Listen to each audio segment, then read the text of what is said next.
नमस्कार, मैं देहरादून से ताहिरा खान। आज मैं आपसे भाषा की कक्षा में कहानी और लोक कथाओं की भूमिका पर चर्चा करूंगी।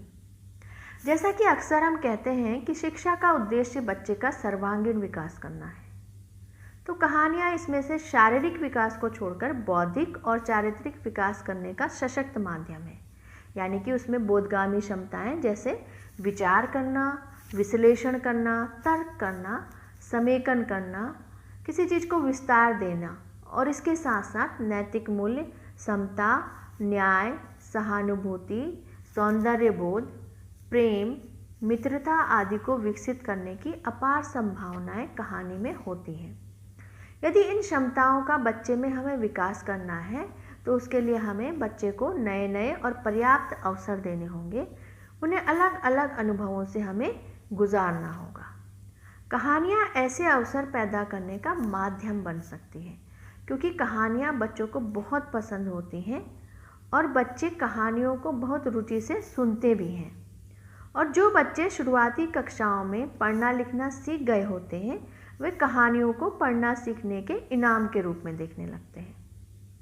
अगर बच्चे की लर्निंग नीड और सीखने के स्तर को ध्यान में रखकर शिक्षक कहानियों को पढ़ना, लिखने और सोचना सिखाने के औजार के रूप में इस्तेमाल करते हैं और उसी के अनुसार बच्चे द्वारा पढ़ी गई या सुनी गई किसी कहानी पर गतिविधि करते हैं और चर्चा करते हैं, तो निश्चित तौर पर भाषा की कक्षा से सीखने के अपेक्षित प्रतिफलों को प्राप्त किया जा सकता है।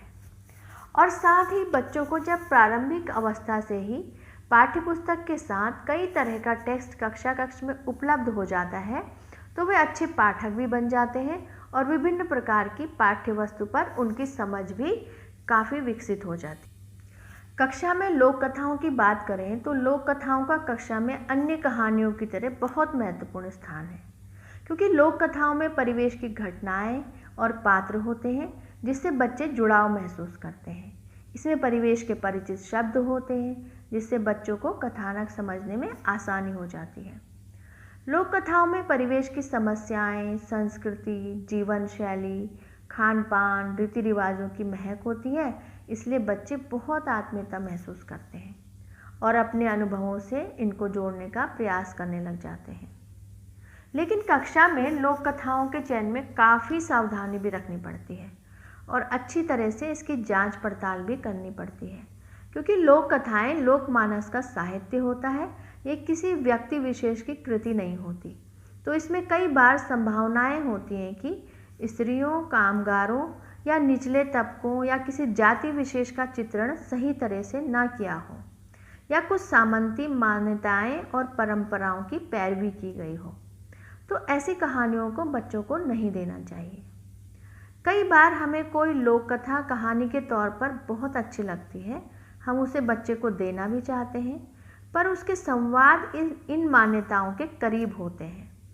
तो ऐसे में हमें उन संवादों को बदल देना चाहिए, क्योंकि लोक कथाओं पर किसी का कॉपीराइट नहीं होता, वो लोक में जन्मी होती हैं और लगातार बदलती भी रहती हैं। इसलिए हम भी उसमें थोड़ा बहुत बदलाव करने के लिए स्वतंत्र होते हैं।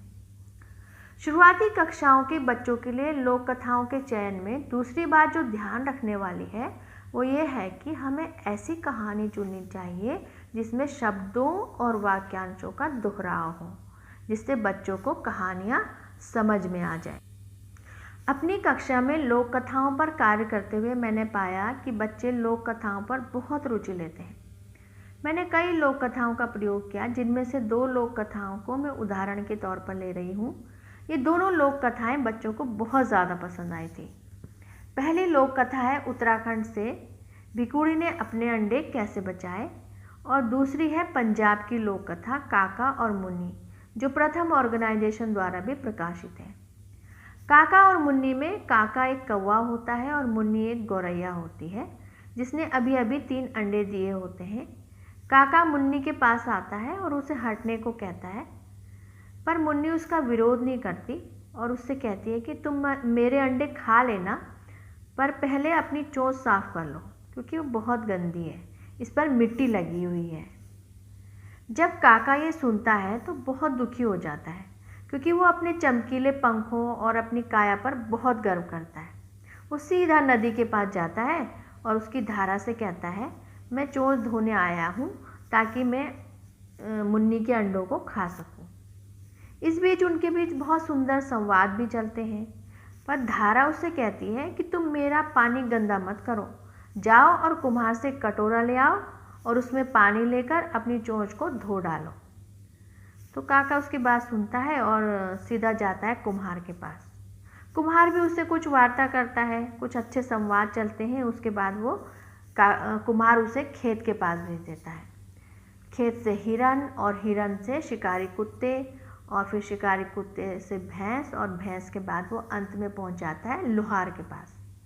वहाँ भी उनके कुछ संवाद होते हैं और उसके बाद वो भट्टी में गिर जाता है, लोहार की भट्टी में, और ज़ोर ज़ोर से चिल्लाता है, मेरा पुंजा सड़िया, मेरा पुंजा सड़िया, यानी कि मेरी पूंछ जल गई।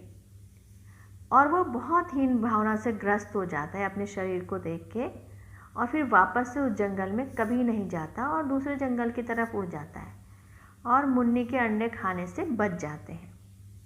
बच्चों को कहानी बहुत पसंद आई क्योंकि इसमें वाक्यांशों का दोहराव था। एक संवाद खत्म होता है और एक वाक्य जुड़ जाता है जो बच्चों को बहुत मज़ेदार लगा। सारे पात्र भी उनके जाने पहचाने थे। उनके बीच जितने संवाद चल रहे थे वो उनको बहुत ही पसंद आ रहे थे। कहानी में एक आंतरिक तर्क भी चलता है, जैसे कि चोंच धोने के लिए कटोरा चाहिए, कटोरे के लिए मिट्टी चाहिए, मिट्टी के लिए खोदनी है तो हमें कुछ नुकीली चीज़ चाहिए। इस तरह से ये क्रम पूरी कहानी में चलता है, और यदि इस क्रमबद्धता में हम थोड़ी सी भी छेड़छाड़ कर देते हैं तो कहानी पूरी तरह से बिगड़ जाती है। जब बच्चे ये कहानी पढ़ रहे थे तो उसके मर्म को भी उन्होंने बहुत अच्छी तरह से समझा और उन्होंने इसके लिए कुछ शीर्षक भी सुझाए। जैसे कि उन्होंने कहा कि इस कहानी का शीर्षक घमंडी कौवा होना चाहिए था, बुद्धिमान गौरैया होना चाहिए था, दोस्तों की मदद होना चाहिए था। इस तरह से कई तरह की वार्ता बच्चों से कहानियों पर चली और कई प्रकार के विचार भी उनके सामने आए। जब लोक कथाओं पर कार्य कर रहे थे तो बच्चों में कक्षा से अपेक्षित दक्षताओं का भी विकास हो रहा था। उनमें शब्द भंडार में वृद्धि हो रही थी, क्योंकि वो अलग अलग तरह की कहानियाँ पढ़ते हैं तो कई तरह के शब्द भी सीख जाते हैं। घटनाक्रम को समझ पा रहे थे, उस पर अपने विचार दे रहे थे, नए शब्दों को जान रहे थे जिनको वो अपने दैनिक जीवन में भी प्रयोग कर रहे थे, और जो वो नई कहानियाँ और कविता बना रहे थे तो उन कहानी कविताओं में भी इन शब्दों का वो प्रयोग कर रहे थे। और भी कई तरह की दक्षताएं, जैसे कि उनमें तुलना करने की दक्षता का विकास हुआ। एक दो कहानियों की तुलना कर रहे थे, अनुमान लगा रहे थे, एक दूसरे का सहयोग कर रहे थे और समीक्षा कर रहे थे। कभी वो किसी कहानी के अच्छे पक्ष और बुरे पक्ष पर बात कर रहे थे, तर्क भी दे रहे थे वो।